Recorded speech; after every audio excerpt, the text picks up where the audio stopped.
나누겠습니다. 솔로몬의 통치와 이제 배교입니다.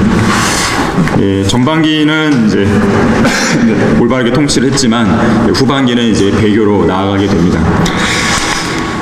주제 구절인데요. 하나님께서 솔로몬에게 지혜와 명철을 넘치도록 주시고 넓은 마음을 주셔서 해변에 있는 모래 같았으니 솔로몬의 지혜가 동방 나라의 모든 자손의 지혜와 이집트의 모든 지혜보다 뛰어나다 그랬어요.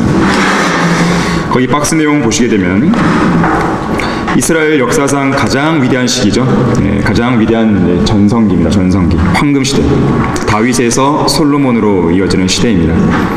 이스라엘 백성들의 목자이자 대장이었던 다윗이 죽고 난 이후에 다윗이 가지고 있던 힘, 영광, 그 위엄, 이것이 솔로몬에게 그대로 전수가 됩니다. 거기에다가 이제 재산, 물질적인 이것이 더해지면서 위대한 시대가 펼쳐지게 됩니다. 그래서 이 솔로몬은 다윗 왕이 튼튼하게 다져놓은 이 기반 위에 왕국을 물려받게 되는 것이에요. 그러면서 이 황금 시대를 이어나가게 됩니다.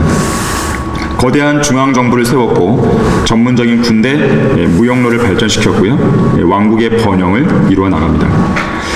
하지만 중요한 것은 솔로몬의 처음 모습과 마지막 모습이 확연히 다르다는 것이에요. 여기에 문제가 있죠. 처음에는 하나님으로부터 받은 지혜대로 이스라엘을 번영하는 국가로 이끌게 됩니다. 그러나 말년이 되면 부패하고 변질이 되는 것이죠. 그래서 우리는 이 세 가지로 볼 수 있어요. 솔로몬의 생애를 볼 때에 하나님으로부터 받은 지혜가 나중에는 육신적인 지혜로 전락해 버렸다는 것이죠. 그래서 솔로몬은 영적으로 시작했다가 육신적으로 끝나버린 그런 성도의 예표로 이야기할 수도 있습니다. 더 나아가서는 전반기는 그리스도의 예표지만 후반기는 적그리스도의 예표라는 거예요. 우리가 나중에 예표, 모형론 이런 것들을 좀 공부할 계기가 있을지 모르겠지만 이 한 인물이 여러 가지를 예표할 수가 있습니다. 그것이 이제 예표의 특징이기도 한 것입니다. 그래서 솔로몬의 경우에는 둘을 예표하게 되는 거예요. 예수님의 예표이기도 하고 적그리스도의 예표가 되기도 합니다. 자, 열왕기상 1장 1절을 보시면 열왕기상은 이제 솔로몬의 통치부터 시작이 됩니다. 다윗 왕이 연수가 많아 늙으니 그들이 이불을 덮어 주어도 그에게 온기가 없는지라.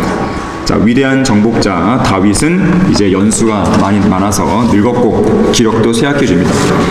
그의 왕위를 이을 후계자는 솔로몬이었어요. 자, 솔로몬은 다윗의 10번째 아들입니다. 10번째 아들이고 여러 명의 아내랑 결혼했죠. 그리고 과거에 우리아의 아내였던 밧세바의 소생인 것이죠. 이 솔로몬이 태어났을 때 나단 선지자를 통해서 하나님께서는 여디디아라는 이름을 붙여주세요. 여디디아. 이름의 뜻은 여호와 하나님은 친구이시라, 혹은 하나님께 사랑받는 그런 의미예요. 하나님께서 사랑하시니까 친구라는 의미가 들어있는 이름을 붙여주신 거예요. 하나님께서는 이 모세도 자기 친구와 말하는 것 같이 이야기했다고 그랬어요. 또 아브라함을 친구라고 부르셨죠. 또 요한복음 11장 11절 이 신약에서는 나사로를 친구라고 부르시죠.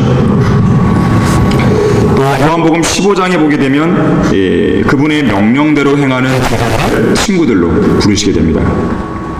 그래서 하나님께서는 그분이 사랑하시는 사람을 친구라고 부르세요. 친구로 대우해 주시는 것입니다. 특히나 요한복음 15장 13절에서는 이 사람이 친구들을 위하여 자기 생명을 내어놓는다 그랬습니다. 예수님께서 하신 일이죠. 그것보다도 위대한 사랑은 없다라고 하셨어요. 예수님이 우리를 향해 보여주신 거예요.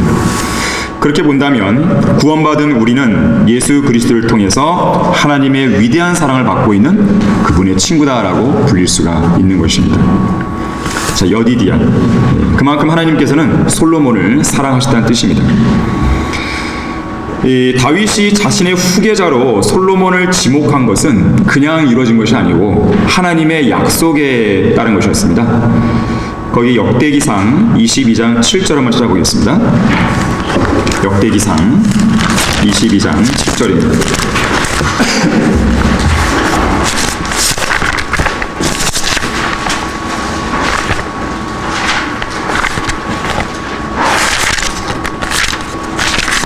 22장 7절에서 다윗이 솔로몬에게 말하기를 내 아들아 나로 말하면 주 나의 하나님의 이름을 위하여 전을 건축할 마음이 있었으나 주의 말씀이 내게 임하여 말씀하시기를 너는 피를 많이 흘렸고 큰 전쟁들을 치렀으니 너는 내 이름을 위하여 전을 건축하지 말라.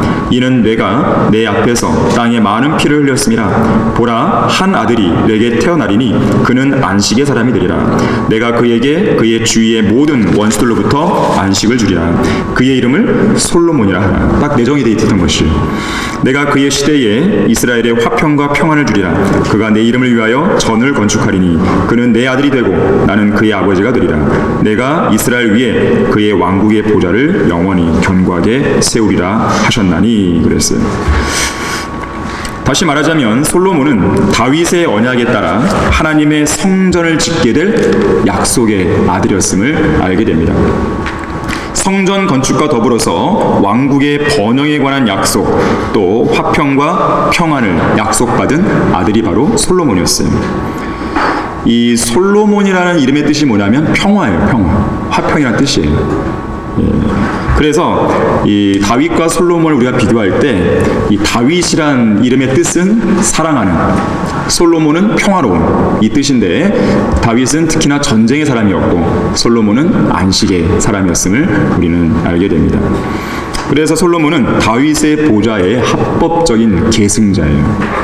이 화평의 왕국인 그 왕국을 다스릴 권한이 있는 것이고 더 나아가서는 화평의 왕국인 천년왕국의 통치자 예수 그리스도를 예표하는 인물로 제시가 될 수 있는 것이죠. 하지만 이 왕위에 오르는 데 있어서 평탄하지만은 않았습니다. 당시 어떤 일이 있었냐면 이 반역하는 사람이 있었어요. 이 다윗 왕이 다른 형들을 제쳐두고 아까 솔로몬이 10번째 아들 아니겠어요? 솔로몬을 후계자로 지목한 까닭에 넷째 아들 아도니아가 반란을 획책합니다. 아도니아가 군대 대장 요압. 여러분 다윗의 생애 쭉 배웠지만 요압이 했던 역할이 대단했잖아요. 다윗 밑에서. 하지만 이 요압은 교만해진 거예요. 군대대장 요압과 제사장 아비아달 이 세 사람이 이 왕권을 잡으려는 반란을 꾀하게 됩니다. 하지만 이것을 선지자 나단이 눈치를 채요. 그러면서 이 묘책을 하나 내놓고 밧세바와 함께 선수를 쳐서 솔로몬으로 하여금 다윗이 죽기 전에 왕으로 기름 부음을 받게 하는 것이죠. 자, 거기 열왕기상 1장 39절 40절 보겠습니다. 열왕기상 1장 39절 40절 보시면 제사장 사독이 성막에서 기름불을 가져다가 솔로몬에게 기름을 부으니 그들이 나팔을 불자 모든 백성이 말하기를 솔로몬 왕 만세 하더라. 모든 백성이 왕을 따라 올라올 때 관악기들을 불며 큰 기쁨으로 즐거워하니 땅이 그들의 소리로 인하여 갈라지더라 그랬어요. 자, 그래서 이러한 상황 속에서 열왕기상 2장으로 가게 되면 이제 다윗이 죽고 솔로몬이 왕위에 오르게 됩니다. 자, 왕위에 올랐지만 좀 처단할 게 좀 있습니다. 바로 왕권을 찬탈하기 위해 반역했던 이 죄인들을 제거하는 문제예요. 그래야지만 왕국을 안정시켜 나갈 수가 있거든요. 우선 아도니아, 이 브나야에게 처형을 당합니다. 브나야의 손에 죽게 돼요. 2장 25절에서 나오죠. 이 아도니아는 적그리스도를 예표하는 인물이겠죠. 바로 압살롬처럼 왕국을 찬탈하고 빼앗으려 했던 장본인이었습니다. 그러면서 본다면 예수 그리스도의 왕국을 찬탈하려는 사탄 혹은 적그리스도의 예표가 되는 것이에요. 어쨌든 아도니아는 브나야의 손에 의해서 처형됩니다. 두 번째, 반역에 가담했던 제사장 아비아달은 죽지는 않아요. 죽음을 모면하지만 이 제사장직에서 쫓겨납니다. 그리고 그 자리를 대신해서 바로 사독이 그 자리에 임명이 되는 것이에요. 아비아달은 영적 분별력을 잃어버린 사람의 유형으로 우리는 볼 수 있습니다. 세 번째 요압, 문제의 요압인데 이 요압은 피신해 봅니다. 하지만 결국 2장 34절에서 브나야의 손에 의해서 죽게 돼요. 그리고 요압을 대신해서 이 브나야가 군대 대장이 되는 것입니다. 요압은 다윗의 충실한 신하이긴 했지만 결국 자신의 권세로 교만하게 행했고, 그리고 다윗의 생애를 여러분들이 보시면 알겠지만 중간중간 자기 멋대로 임으로 결정해서 행했던 일들이 있어요. 다윗의 의도와는 관계없이. 전쟁의 상황이 아닌데도 불구하고 적들의 수장을 죽이기도 하고 그렇게 한단 말이에요. 결국 요압은 비참한 최후를 맞게 됩니다. 거기 열왕기상 4장 1절부터 28절을 참조해 보면요, 솔로몬 통치하에서 이스라엘의 주요 요직을 차지했던 고관들의 명단이 쭉 제시가 됩니다. 바로 그 중에서 브나야와 사독이 언급이 되겠습니다. 여기 또 한 명의 인물이 나오는데 바로 시므이라는 사람이에요. 물론 이 시므이는 아도니아가 반란을 일으킬 때 거기에 가담한 사람은 아닙니다. 이 시므이가 어떤 사람이냐면, 다윗이 한때 자기의 아들 압살롬의 반역으로 인해서 도망가잖아요. 피신을 하게 됩니다. 그 피난 갔던 날에 다윗을 저주했던 인물이에요, 시므이. 하지만 다윗은 자비를 베풀죠. 그 당시에 있었던 이 시므이의 행실에 대해서 포용을 합니다. 하지만 나중에 다윗이 죽을 무렵에 이 솔로몬에게 유언을 남겨요. 시므이가 했던 일을 기억하라고. 바로 그 유언에 따라서 이 시므이를 처단하게 되는 것이에요. 물론 시므이는 살 수 있는 방법이 있었어요. 어느 지역에 딱 머물러라 했단 말이에요. 그 지역을 머물게 되면 반란으로 간주하고 죽일 거다. 이것을 가볍게 여겼죠. 결국 시므이는 자기가 있어야 할 그 경계에서 벗어납니다. 살 수 있는 기회가 있었지만 그것을 어겨버린 거예요. 결국 시므이도 죽게 되는 것이죠. 자, 이렇게 해서 이 왕국을 안정시키기 전에 이런 반역자들, 문제의 사람들을 처단하는 것을 보게 돼요. 그러면서 이제 왕국이 안정되어 나갑니다. 자, 이것은 예수님께서 이 땅에 천년왕국을 세울 때도 마찬가지예요. 그냥 세우시는 게 아니죠. 유엔의 2억의 군대를 쓸어버리시죠. 또 민족들의 심판을 통해서 양과 염소의 민족으로 분리시키시죠. 그래서 악을 먼저 제거한 연후에 의의 통치를 하시는 것을 보게 됩니다. 그래서 솔로몬의 이러한 행실들은 바로 그것을 예표해주고 있는 것이죠. 장차 예수님께서 이 땅에 이 반역자, 반란자, 그런 자들을 처단하시고 악을 제거하시고 의로운 왕국을 세우시는 이 모습을 예표해준다고 말할 수 있습니다. 자, 이제 왕국은 솔로몬 왕과 더불어서 위대한 번영을 이루게 되는데, 그 번영은 어디에서 시작되냐면 하나님으로부터 받은 지혜에서 시작이 됩니다. 열왕기상 3장으로 넘어가게 되면 솔로몬 왕이 기브온에 있는 큰 산당에서 하나님께 1천 번제를 드려요. 거기 3장 4절 보십시오. 왕이 기브온에서 제사를 드리려고 거기로 갔으니 이는 거기에 큰 산당이 있음이더라. 솔로몬이 그 제단에 1천 번제를 드리니라. 오늘날 이 문제의 1천 번제가 나왔습니다. 이 일반 교계를 다니신 분들은 아마 이거 되게 익숙하지 않을까 싶은데, 이 오늘날 배교한 기독교계에는 뭐 성전 건축이다, 아니면 다른 여타 교회의 부수 건물을 건축할 명목으로 이 솔로몬이 드린 1천 번제를 왜곡시켜서 이 돈을 바치도록 사람들이 유도합니다. 그러면서 1천 날 동안 하루에 일정한 액수의 돈을 바쳐라 한단 말이에요. 혹은 뭐 1천일, 천일 작정기도 뭐 이렇게 한단 말이에요. 근데 그게 아니에요. 솔로몬은 1천 날 동안 드린 게 아닙니다. 한 날에 1천 개의 번제를 드린 거예요. 매일같이 이렇게 1000일 동안 채운 게 아니란 말이에요. 사람들이 성경을 제대로 공부하지도 않고 읽지도 않는 가운데에 자기의 것들로 억지로 끼워 맞추는 것인데, 그런 것이 아닙니다. 자, 어쨌든 간에 이렇게 번제를 드린 그 밤에 하나님께서는 솔로몬에게 나타나셔서 내가 내게 줄 것을 구하라 라고 말씀하셨어요. 거기 5절 보십시오. 기브온에서 주께서 밤에 꿈으로 솔로몬에게 나타나셨더라. 하나님께서 말씀하시기를 내가 내게 줄 것을 구하라 그랬어요. 그때 솔로몬은 지혜를 구합니다. 잘한 거죠. 그것이 주님을 기쁘시게 해드렸다고 성경은 말씀합니다. 기뻐하신 거예요. 재물을 구한 것도 아니고, 명예를 구한 것도 아니고, 장수를 구한 것도 아니고, 현명하게 내 백성을 다스릴 수 있는 지혜를 주십시오. 자, 그것은 하나님을 기쁘시게 했습니다.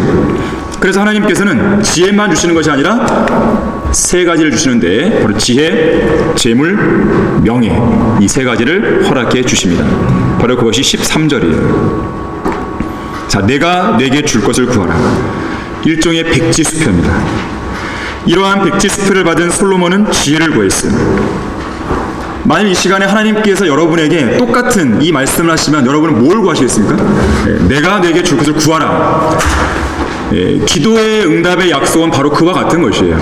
우리는 언제든지 하나님께 구할 수 있는데 뭘 구하려나 이거죠. 만약 여러분이 이 질문을 하나님으로부터 받는다면 뭐라고 대답하시겠어요? 자, 솔로몬은 지혜를 구했어요. 그래서 하나님께서는 지혜뿐만 아니라 부와 명예를 더해 주셨습니다. 선지자 엘리사의 경우에는요, 내가 내게 해줄 것을 구하라고 엘리야가 이야기합니다. 그때 엘리사는 뭘 구했냐면, 저는 엘리야의 영의 2배의 분량을 원합니다 그랬어요. 그 일은 어려운 일이긴 했지만 엘리야가 휴거되는 모습을 보는 순간 바로 그 일이 이루어졌어요. 반면에 이사야 7장에 보게 되면 남왕국 유다의 사악한 왕이었던 아하스 있잖아요. 표적을 구하라는 하나님의 말씀에 교만함과 자의적인 겸손으로 저는 표적 안 구할래요. 이스라엘이 표적을 구하는 건 당연한 것이거든요. 근데 마치 자기가 믿음이 있는 것이냐, 하나님을 정말로 신뢰하는 사람이냐, 저는 하나님 시험 안 할래요 이렇게 한단 말이에요. 그러다가 책망을 받게 되죠, 선지자로부터. 마태복음 20장 21절에서는요, 예수님께서 세베대의 자녀들의 어머니에게 내가 무엇을 원하냐고 물으니까 이 어머니가 뭘 원합니까? 내 두 아들을 예수님께서 왕국에 앉으실 때 양쪽에 있게 해주십시오. 요즘 말로 말하자면 이 정부 주요 요직에 한 자리 좀 차지하게 해주세요, 뭐 이런 거죠. 누가복음 18장 41절에서는 예수님이 소경 바디메오에게 묻습니다. 내가 너에게 무엇을 해주길 원하냐? 뭘 원하겠어요? 눈 뜨게 해주세요, 이거였어요. 그리고 눈을 떴어요. 자, 여러분은 어떠십니까? 내가 너에게 무엇을 해주길 원하느냐? 물으신다면 여러분은 지금 당장 뭘 구하시겠어요? 솔로몬처럼 지혜를 구하겠습니까? 바디메오처럼 질병을 치유해달라고 구하겠습니까? 아니면 세베대의 자녀들의 어머니처럼 높은 자리 하나 할 수 있도록 좋은 직장 취직하게 해달라고 그렇게 하겠습니까? 아니면 엘리사처럼 영적인 능력을 주세요 라고 하겠어요? 아니면 아하스 왕처럼 필요 없습니다, 제가 알아서 할게요 이렇게 하시겠어요? 돈, 집, 결혼, 자녀, 직장, 진로 문제, 아니면 다른 사람들의 구원? 어떻게 하시겠어요? 저는 이렇게 기도할래요. 주님 빨리 오십시오.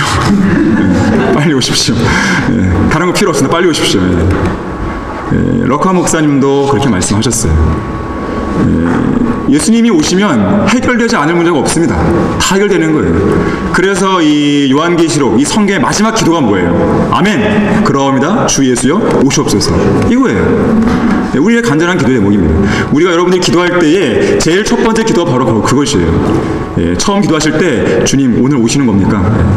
아니면 밤에 이제 기도를 마칠 때 오늘 밤에 오시는 겁니까? 호레이셔스 보나르, 하나님의 자녀가 고난당할 때라고 하는 이 책을 쓴, 우리 책도 있지만 그 책을 쓴 호레이셔스 보나르가 앞에 책 서문에 그런 말을 하게 돼요. 나는 아침에 일어날 때 커튼을 딱 열면서 주님 오늘 오시는 것입니까? 라고 말하면서 저는 시작합니다. 밤에 하루를 마감할 때도 커튼을 닫으면서 주님 오늘 밤 오시는 것입니까? 라고 말을 하면서 하루를 마감합니다. 그렇게 이야기를 해요. 자, 우리의 기도 제목, 간절한 기도 제목은 바로 그것입니다. 물론 다른 걸 구하지 말라 그 말이 아닙니다. 가장 첫 번째가 그것이고 그 다음에 우리가 필요한 것들을 이야기할 수 있는 것이죠. 우리가 구해야 돼요. 하나님께 계속 구하세요. 구하고 찾고 두드리고 그렇게 하셔야 되는 것이죠. 자, 솔로몬은 지혜를 구했어요. 그리고 지혜로운 왕이 된 것입니다.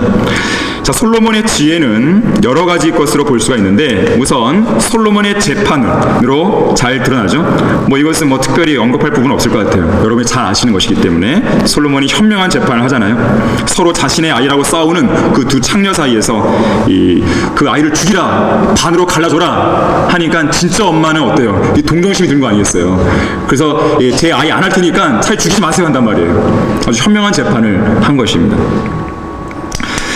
또한 이 솔로몬의 지혜는 동방의 나라와 이집트의 모든 지혜보다 뛰어났다 그래요.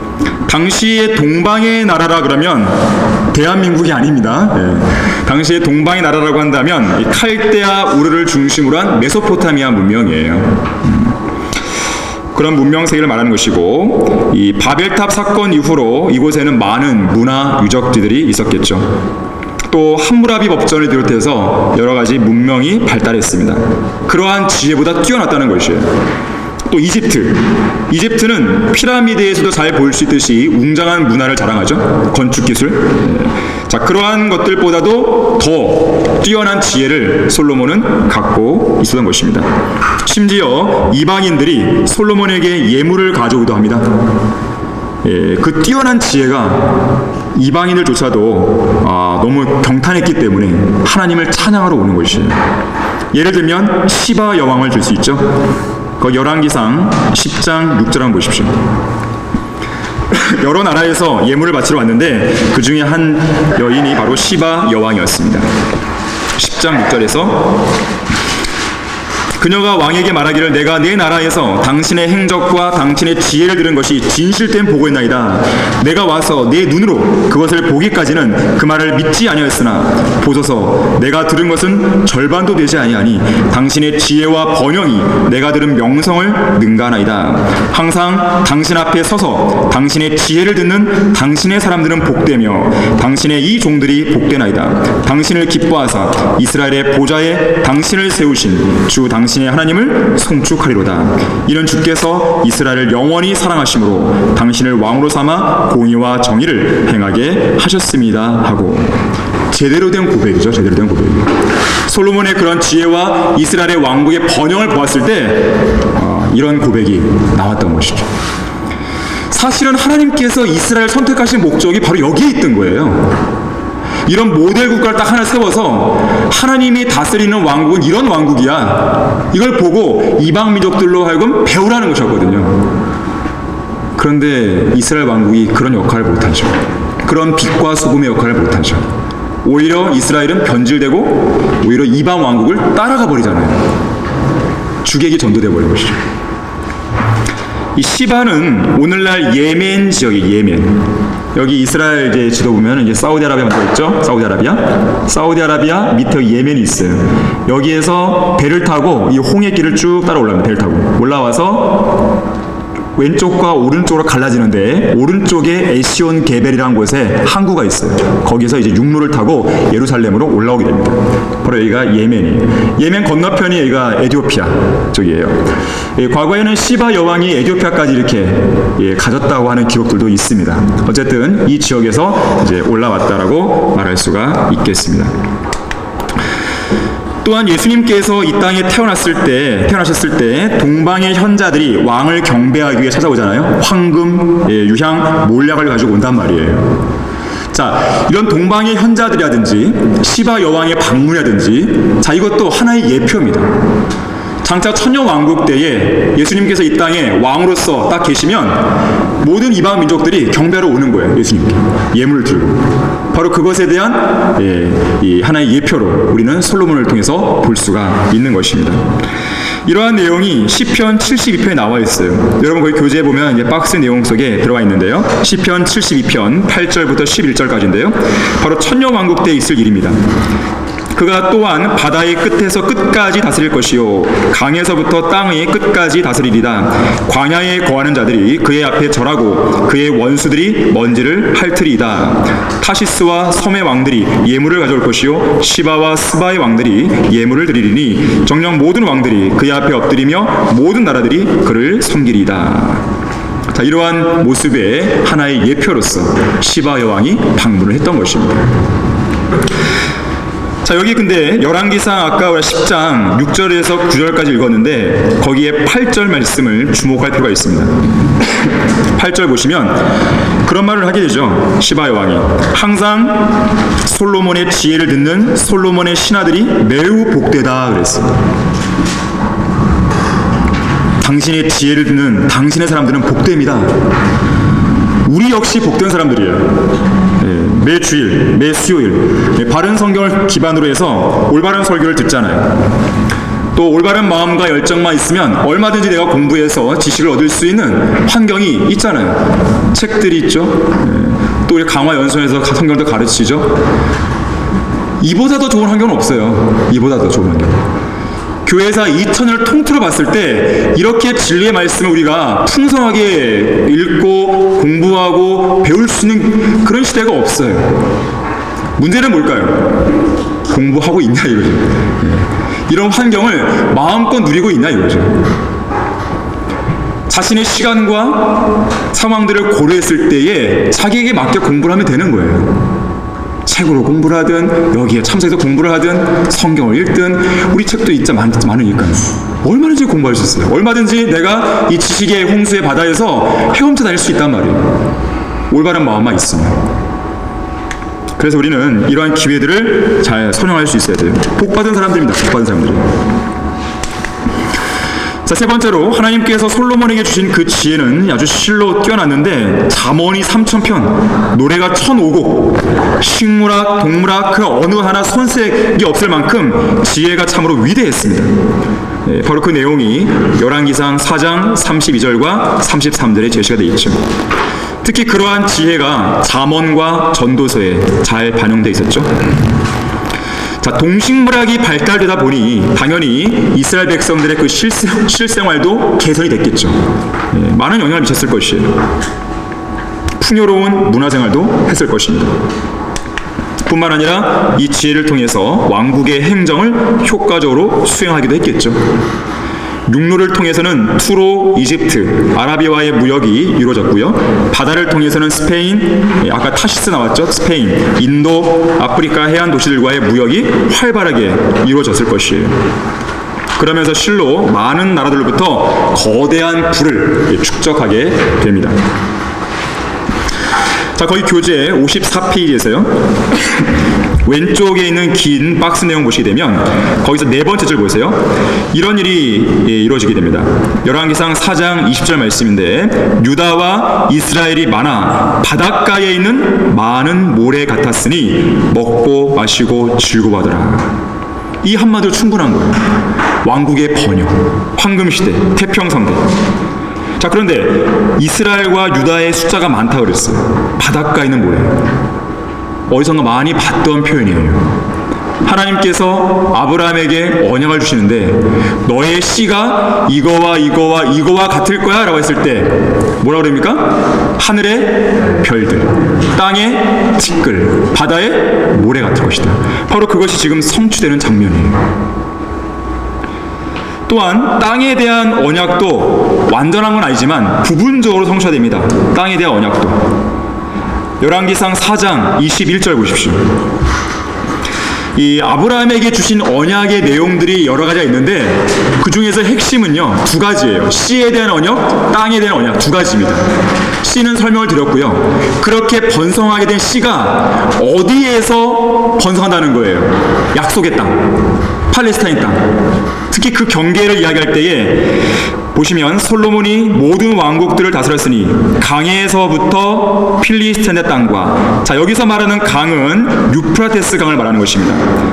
필리스틴의 땅과 이집트의 경계까지더라. 자 이집트의 경계라 그러면 나일강입니다. 그들이 예물들을 가져오며 솔로몬의 평생 동안 그를 섬기니라. 전쟁이 없어요. 평정을 한 것이에요. 감히 이방 민족들이 쳐들어올 엄두를 못 냅니다. 자, 그것이 파워예요. 힘이에요. 이 그리스도인이 영적인 힘을 딱 소유하는 순간 주변의 마귀들, 주변의 사탄의 세력들이 찝쩍거리지 못합니다. 내가 뭔가 틈을 보여주고 허술함을 딱 보여준 순간 바로 그때 마귀의 공격이 거세게 다가오는 것이에요. 물밀듯이. 내가 견고하게 딱 서 있으면 어떠한 거짓교리도 어떠한 죄의 유혹도요 쉽게 쳐들지 못합니다. 바로 내가 쳐내버리기 때문에 평정해버리는 것이에요. 여러분들이 영적 전쟁에서 바로 그래야 됩니다. 영적의 판도를 바꿔놔야 돼요. 맨날 이 마귀의 공격에 시달리면서 죄짓고 자백하고 언제까지 이런 생활을 할 거냐 이거예요. 도대체 언제까지? 하나님께 부름받을 때까지? 그럼 비참한 것이거든요. 제대로 한번 싸워서 이겨봐야죠. 내가 그리스도인인데, 하나님의 자녀인데, 죄가 딱 왔을 때에 왔어? 말씀으로 밀어붙일 수 있는 그런 역량을 가져야 되죠. 그러한 영적인 파워를 가져야 돼요. 그렇지 않으면 계속 주변의 찝적거림 때문에 시달립니다. 제대로 된 성장이 안 나와요. 자, 우리가 진리의 말씀을 배우는 것은 바로 거기에 있어요. 그런 힘과 맷집을 길러내는 거예요. 이 세상 한가운데에 나 혼자 딱 서 있다 하더라도 올 테면 오라 이거예요. 올 테면 오라. 누가 오더라도 내가 할 수 있다는 거예요. 주님의 능력, 진리의 말씀, 그 힘이 내 안에 내재되어 있기 때문에. 이 죄라고 하는 것은 내가 죄를 안 져야지 그렇게 안 짓는 게 아니에요. 그럼 더 짓게 되어 있습니다. 말씀과 기도 가운데 내가 살면요, 자연스럽게 그 힘이 생겨요. 누가 얘기 안 해도 그냥 죄가 싫어지는 거예요. 여러분이 말씀과 기도 가운데 살게 되면 죄를 생각할 겨를이 없잖아요. 너무나도 한가하기 때문에 죄를 생각하는 것이에요. 너무나 풍요롭고 너무나 여유롭기 때문에 죄를 생각하는 것입니다. 사람에게 돈이 많아지고 시간이 많아지면 더 주님을 위해서 일을 많이 할 것 같죠? 그렇지가 않습니다. 죄를 생각하기 마련이에요. 그게 인간의 나쁜 본성이에요.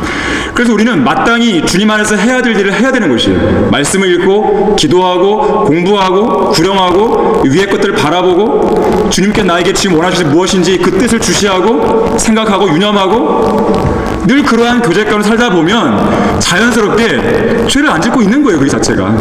그게 곧 뭐예요? 성령 안에서 사는 생활이에요. 그게. 육신의 그런 힘이 약해져 버리는 것이에요. 그러한 삶을 우리는 살아야 됩니다. 자, 그것을 위해서 우리가 공부를 하는 것인데, 지금 이 솔로몬의 시대에 바로 그런 시대란 말이에요. 평정을 해버린 거예요. 평정을. 24절도 보세요. 그가 팁사에서부터 아사까지 강 이편에 있는 모든 지방, 즉 강 이편의 모든 왕들을 다스렸으며, 또 그가 자기 주위의 사면을 평화롭게 하니 그랬습니다. 자, 물론 이것은 부분적인 성취입니다. 나중에 아브라함에게 주신 그 땅을 차지하기 위해서는 예수님이 오셔야 돼요. 예수님이 오셨을 때 완벽하게 그 언약을 성취해요. 그러나 솔로몬 때에 부분적으로 성취됐다. 그래서 이런 부분들은 예수 그리스도의 예표가 되는 거예요. 또한 솔로몬은 그렇게 확정된 국경 주변을 강화하기 위해서 요새화된 성읍들을 세우기도 하고요. 또 1400대의 병거와 12,000명의 기병으로 무장된 부대를 둘 만큼 아주 강력한 군대까지 보유하게 됩니다.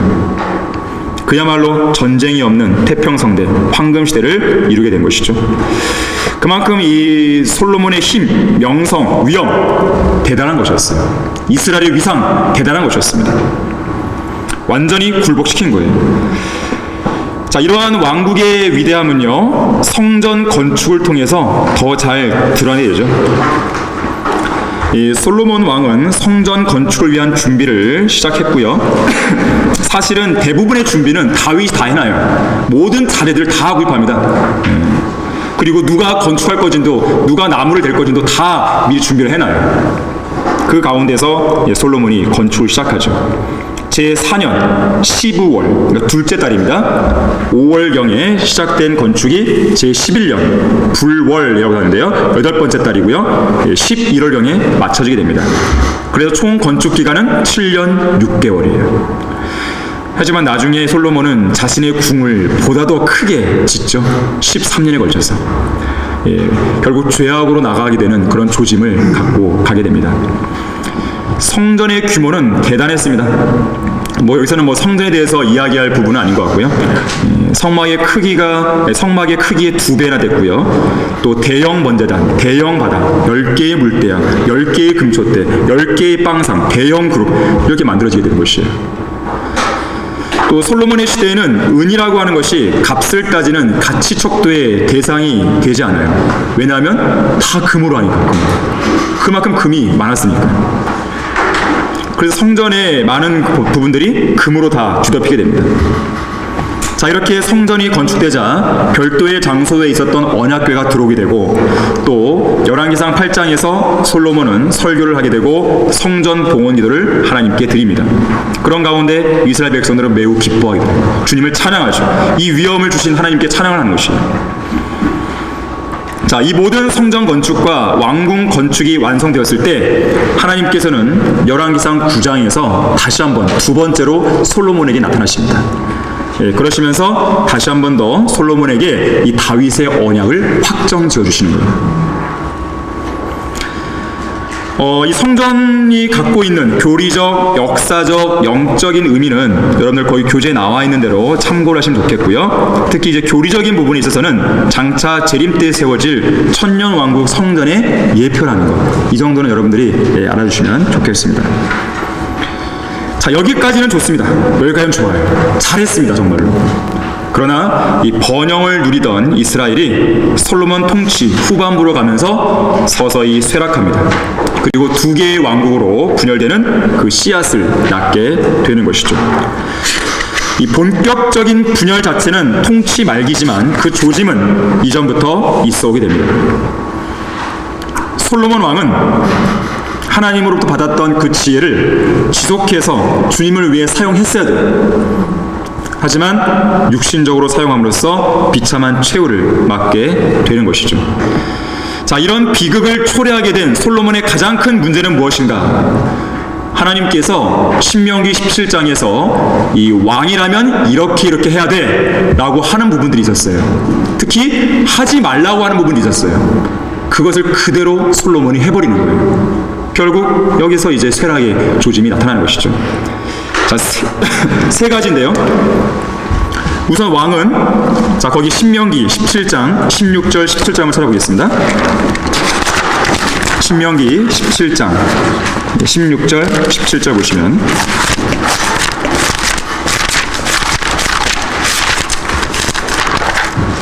왕이 하지 말아야 될 것이 있어요. 16절에서 왕은 스스로 말들을 많이 번식시키지 말 것이며 그가 말을 번식시킬 목적으로 그 백성을 이집트로 돌려보내지 말지니 이는 주께서 너희에게 말씀하시기를 너희가 이제부터는 그 길로 다시 돌아가지 말라고 하셨기 때문이라. 첫 번째는 뭐예요? 말을 많이 번식시키지 말아라. 또 번식의 목적으로 이집트로 백성을 돌려보내지 말아라. 이것이에요. 두 번째, 그는 또한 자기에게 아내를 많이 두지 말아야 할지니 그래야 그의 마음이 돌아서지 않을 것이요. 아내를 많이 두지 말라는 것이요. 세 번째, 그는 또한 자기에게 은과 금도 크게 늘리지 말아야 하리라. 자, 앞에 보시면 이 세 가지를 다 올려버리는 거예요. 첫 번째, 이집트로부터 말들을 들여옵니다. 열왕기상 10장 28절과 29절에 보게 되면 이집트로부터 말들을 들여와요. 하지 말라는 거 한 거예요. 병거 한 대 값은 은으로 600세켈이었고 말 한 필 값이 150세켈이었어요. 이 돈을 주고 들여오는 것이죠. 두 번째, 아내를 많이 두지 말라 그러는데 이 파라오의 딸은 물론이거니와 많은 타국 여인들, 모압인들, 암몬인들, 에돔인들, 시돈인들, 히딘들의 여인들을 사랑합니다. 무려 왕비가 700명, 후궁이 300명. 뭐 우리나라 백제 의자왕은 3,000궁녀 얘기하는데 그건 많이 왜곡된 부분들이 있는 것이고요. 솔로몬보다 이렇게 많은 아내를 두는 왕은 없어요. 모르겠어요. 한편으로는 어떤 사람은 그래요. 이거는 외교 관계를 위한 것이다. 우리나라의 뭐 발해 대조영 같은 경우, 발해가 아니죠. 이 왕건, 고려 왕건 같은 경우는 이 그렇게 외교나 이런 걸 위해서 자기의 이 기반을 다지기 위해서 이 호족들의 그런 딸들을 막 취하잖아요. 아내를 막 둔단 말이에요. 그러면서 외교술이다. 이것은 그걸로 치부할 문제가 아니에요. 결국 이 여인들 때문에 어떻게 됩니까? 솔로몬의 마음이 돌아서요. 우상 숭배로 나갑니다. 에돔의 딸이 우리 우상도 섬겨야죠. 모압의 딸이 우리도 섬겨야죠. 다 하나씩 만들어준 거예요. 끝장나 버리는 거예요, 결국에는. 세 번째, 금과 은을 늘리지 말라 그랬어요. 그런데 늘리게 됩니다. 전도서 2장 8절에서는요 이렇게 말하죠. 나는 또한 은과 금과 왕들의 독특한 보물과 여러 지방의 독특한 보물도 모았으며 노래하는 남자들과 노래하는 여자들과 악기들과 그런 종류의 모든 것들, 즉 사람들의 아들들의 즐거움들을 가졌도다. 원 없이 누린 거예요. 원 없이. 특히 1년 동안 솔로몬에게 들어온 금의 무게가 666달란트. 예, 의미심장하죠. 적그리스도의 예표가 되는 거예요. 66. 게다가 솔로몬은 왕국을 부강하게 만드는 과정에서요, 이 화려한 왕실을 유지하기 위해서 국고를 고갈시키기도 합니다. 백성들에게는 과도한 세금, 과도한 노동을 부과시키기도 해요. 이것이 나중에 빌미가 되죠. 나중에 솔로몬이 죽은 이후에 르호보암이 왕이 됩니다. 그러면서 여로보암을 내세워서 북쪽의 열지파가 건의를 드리러 와요. 당신의 아버지께서 엄청나게 우리를 힘들게 했습니다. 이제 좀 살게 해주십시오. 그랬더니 르호보암이 뭐라 그래요?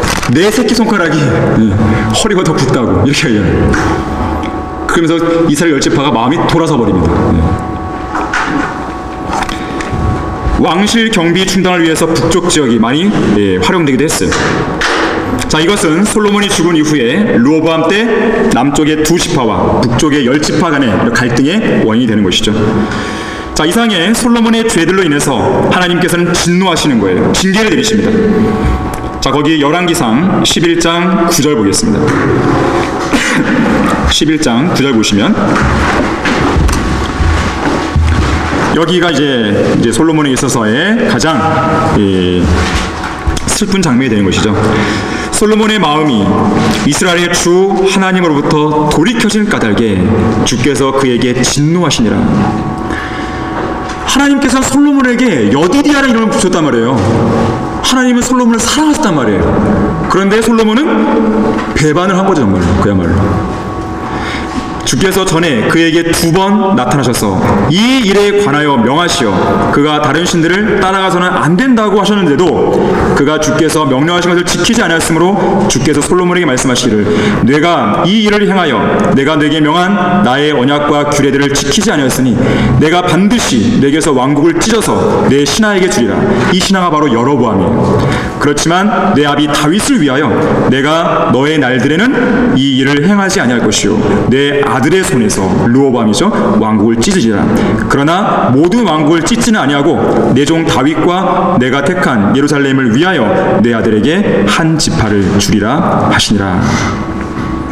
자, 이러한 일이 있고 난 이후에 그 결과로 솔로몬의 말년에는 여러 차례의 반역들이 일어납니다.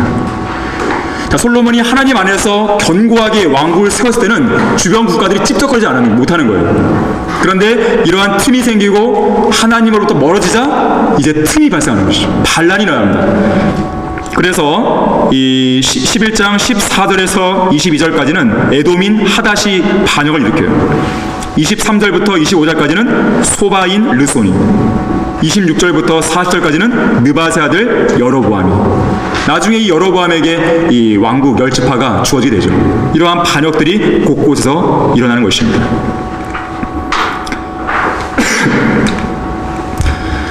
정말 쓸쓸한 퇴장을 하게 됩니다. 자신의 인생을 배교로 마감한 솔로몬, 이제 죽음을 맞이하는데 그의 전체 통치 기간은 40년이었어요. 많은 지혜들을 통한 솔로몬의 위대한 치리는 그의 죄악들로 인해서 물거품이 되어버리고 맙니다. 자, 그래서 솔로몬은 후대에 어떻게 기억이 남냐면 이스라엘의 가장 현명한 왕이었다. 이 기억도 있지만 결국 이스라엘을 찢어놓은 왕이다. 이러한 기억도 남게 되는 것이에요. 자, 이로써 통치 전반기에 메시아신 예수 그리스도의 예표가 후반기에는 적그리스도의 예표로 남게 됩니다. 솔로몬의 생애 가운데 기록된 성경은 3권이었어요. 잠언, 전도서, 솔로몬의 노래. 잠언은 지혜의 책이죠. 그가 영적으로 올바른 상태에 있었을 때 기록한 책입니다. 그는 자기 아들을요, 지혜로운 아들로 만들길 원했어요. 하지만 르호보암, 그의 아들 르호보암은 그런 지혜로운 아들이 되지 못했어요. 어리석은 아들이 되고 맙니다. 자, 이것은 그의 결과적으로 본다면 육신적인 지혜의 결과였다고 볼 수 있겠고요. 자, 잠언과 다르게 전도서는 세상적인 삶의 허무함을 적나라하게 보여주는 책이었습니다. 그가 육신적인 배교로 나아가서 세상의 쾌락을 모두 경험한 다음에 기록한 책이기 때문에 그래요. 반면에 솔로몬의 노래는 예수 그리스도와 교회의 그런 천상의 사랑을 우리에게 계시해 주고 있죠. 이 책에 대해서 우리가 이야기할 것은 많이 있지만 간략하게 여러분들이 아시면 좋겠습니다. 기왕에 이 솔로몬이 나왔기 때문에 솔로몬이 쓴 3권의 책을 여러분에게 간략하게 비교를 해드린 것이에요.